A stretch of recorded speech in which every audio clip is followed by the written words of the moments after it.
ડભોઈ નગરમાં રાજાપુરી કેરીનું આગમન થયું છે। અથાણા માટે રાજાપુરી, તોતાપુરી અને લાડવા કેરીનો ઉપયોગ થાય છે।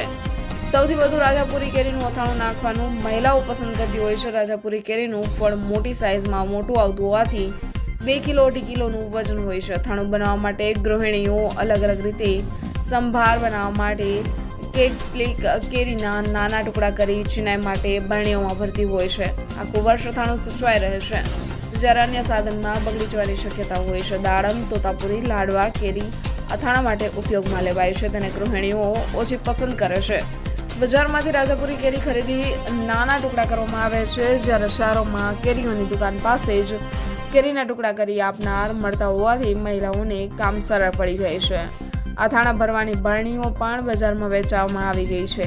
ઘણી ગૃહિણીઓ ચોમાસામાં જ અથાણું નાખવાનું પસંદ કરે છે, કારણ કે તે સમયે ઠંડક પ્રસરી હોવાથી અથાણું બગડતું નથી। કેરીના વેપારીઓના જણાવ્યા મુજબ આ વર્ષે અથાણાની કેરી રાજાપુરીની આવક ઓછી હોવાથી ચોમાસામાં રાજાપુરી કેરીના ભાવ 100 રૂપિયા સુધી પહોંચી જશે તેવું પણ જણાવ્યું હતું। તો આવો જાણીએ કે આજે વેપારીઓ અથાણાની કેરીઓ વેચી રહ્યા છે તેના વિશે શું કહેવા માંગે છે। ઓકે, આ વર્ષે કેરીનું પ્રમાણ ખૂબ જ હતું, પરંતુ વાવાઝોડા અને વરસાદને લીધે બધો કેરીઓનો પાક ગળી ગયો।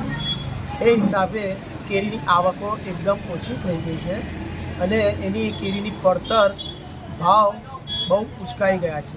આ હિસાબે ગરીબ પ્રજાને કેરી મોંઘી પડે છે। એ હિસાબે કેરી ખરીદવામાં ગરીબોને બહુ જ મુશ્કેલી પડે છે। આ હિસાબે કેરીના ભાવ ઊંચા હોવાના હિસાબે ગરીબો અથાણું કરી શકવાની સક્ષમ નથી।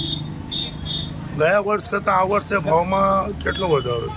ગયા વર્ષ કરતાં બમણો વધારો છે। ગયા વર્ષે કેરીની પડતર 40 રૂપિયા જેવી હતી, 35-40। આ વર્ષે 70-80 રૂપિયાની પડતર છે।